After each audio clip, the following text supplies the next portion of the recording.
Hello बच्चों, let's see the question. The question says that a ladder makes an angle of 60 degree with the ground when placed against a wall.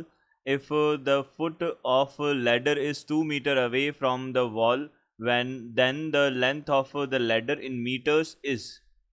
तो हमको यहाँ से बोला है एक लैडर है वो बनाता है एंगल 60 डिग्री का एंगल बनाता है विद द ग्राउंड के साथ 60 डिग्री का एंगल बनाता है when placed against the wall. अगर अगेंस्ट द वॉल अगर वो प्लेस किया जाए तब if the foot of the ladder is 2 metre away, foot of ladder जो है वो 2 मीटर्स अवे है from the wall, the ladder length of ladder हमको बताना है क्या होगा। तो देखिए यहाँ पे सबसे पहले की कॉन्सेप्ट क्या होता है, यहाँ पे की कॉन्सेप्ट क्या होगा यहाँ का। तो इस टाइप के जो भी हमारे पास क्वेश्चंस होते हैं उनमें हम क्या यूज़ करते हैं, ट्रिग्नोमेट्रिक रेशियोज़ का यूज़ करते हैं। तो सबसे पहला ट्रिग्नोमेट्रिक रेशियो होता है tan theta is equal to, हमारे पास होता है perpendicular upon base, cos theta बनता है perpendicular base upon hypotenuse, and then हमारे पास में बनता है साइन थीटा होता है हमारे पास में परपेंडिकुलर अपॉन हाइपोटेनियस, ये हमारे पास बनते हैं।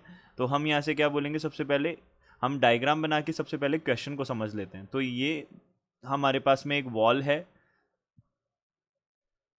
अब लैडर जो है वो वॉल पे लीन है, तो हम यहाँ पे हमने बोल दिया कि ये लीन हो गई वॉल पे।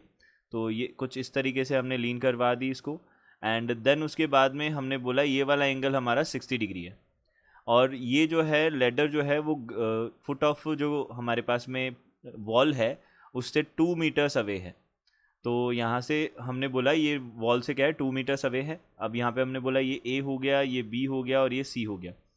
अब हमको बोला लेंथ ऑफ लैडर जो है वो क्या होगी, ये हमको बताना है इन मीटर्स। हमने बोला सबसे पहले ए बी जो है वो हो गया हाइपोटेनियस और बी सी जो हो गया वो हो गया बेस। तो बेस अपॉन हाइपोटेनियस क्या होता है, कॉस थीटा होता है। तो कॉस 60, यहाँ से हम बात करेंगे in triangle A B C की हमने बात की। तो cos 60 is equal to base upon hypotenuse कितना है हमारे पास में, ए बी है। तो यहाँ से बेस हमारे पास में कितना है, देखिए कॉस 60 का वैल्यू होता है 1/2, बेस हमारे पास में है, बेस है 2 मीटर्स का और हाइपोटेनियस है ए बी, ये हमारे पास कितनी हो जाएगी, A B is equal to 4 metres हमारे पास में क्या हो जाएगा, लैडर की लेंथ हो जाएगी। तो ये हमारे पास हो जाएगा length of ladder, length of ladder ये हमारे पास बनेगा। तो हमने बोला यहाँ से हमारा डी ऑप्शन जो है वो करेक्ट ऑप्शन होगा, D will be our correct answer. I hope you understood it well, good luck, thank you.